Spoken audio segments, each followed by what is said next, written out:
Pacifica Radio, I'm Christina Onnested. The United Nations says more than 500,000 Palestinians have been displaced in recent days by escalating Israeli military operations in both southern and northern Gaza. Aid workers are struggling to distribute dwindling supplies to Palestinians in makeshift tent camps, facing catastrophic levels of hunger. The United Nations Agency for Palestinian Refugees says around 450,000 Palestinians were driven from the southern city of Rafah over the past week, and 100,000 were displaced from the north by new Israeli evacuation orders. Forces there are battling militants, despite launching major operations earlier in the war there and claiming victory, indicating an endless guerrilla war. Palestinian officials say Israeli strikes in central Gaza killed at least 12 people overnight. That's where thousands from Rafah have fled to, only to find more destruction and an absence of humanitarian aid and services, as Rami Al-Magari reports from the Middle Gaza Strip. The extended family of Abdel Fattah al-Shrafi is setting up a tent in the Gaza refugee camp. They just arrived here after fleeing Rafah. It's their second displacement since the October 7th Hamas attack and Israel's ensuing war in Gaza. Abdel Fattah al-Shrafi told Pacifica the family does not know where to go. We arrived here today after they dropped leaflets telling us to leave Rafah for Deir al-Balah or to Mawasi areas 4 or 5 days ago. We didn't find any spaces available there. Abdel Fattah's family is now seeking safety within an United Nations school for girls. Widad is Abdel Fattah's wife. There is no safety at all. Even when I am sleeping, I do not feel safe.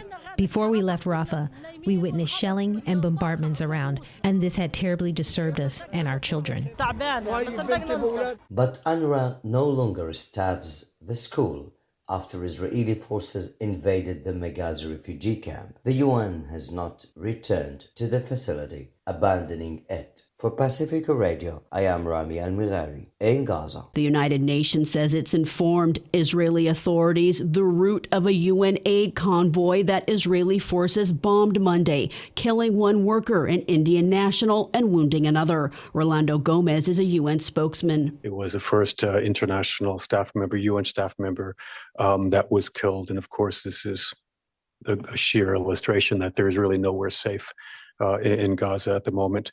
So we inform, that is, the UN informs Israeli authorities of the movement of all of our convoys. That has been the case in any theater of operation. This is a standard operating procedure. This was the case yesterday morning. The Israeli military said previously it was investigating the incident, which occurred near Rafah in southern Gaza, and that an initial inquiry showed the vehicle was struck in an active combat zone, and that Israeli defense forces had not been made aware of the route of the vehicle.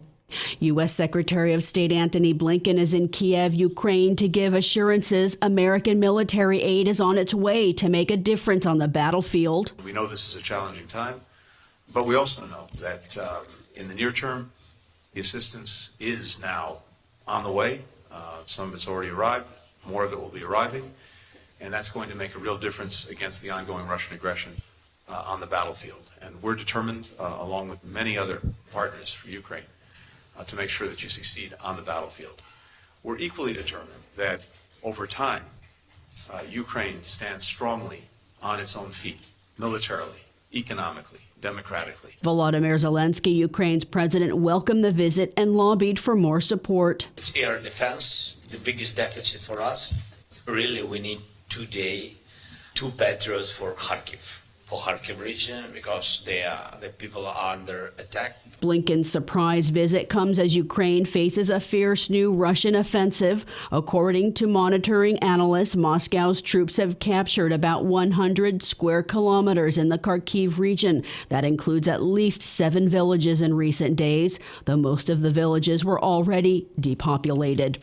Former President Donald Trump has walked into court for another day of testimony in the criminal election hush money felony trial against him. His former lawyer, Michael Cohen, will take the stand for a second day today. Monday, he provided jurors with an insider's account of payments to silence women's claims of sexual encounters with Trump, saying the payments were directed by Trump himself to fend off damage to his 2016 White House bid. Trump faces 34 felony counts for trying to hide those payments to influence the election and not report them. He's pled not guilty. His attorneys are painting Cohen as a liar who's already served jail time for lying. Today, Trump has an entourage of Republican support. House Speaker Mike Johnson traveled with Trump in his motorcade. Johnson's team called it a sham prosecution against Trump. Also in the motorcade, North Dakota Governor Doug Burgum and former GOP rival Vivek Ramaswamy. I'm Christina Onnested reporting for Pacifica Radio.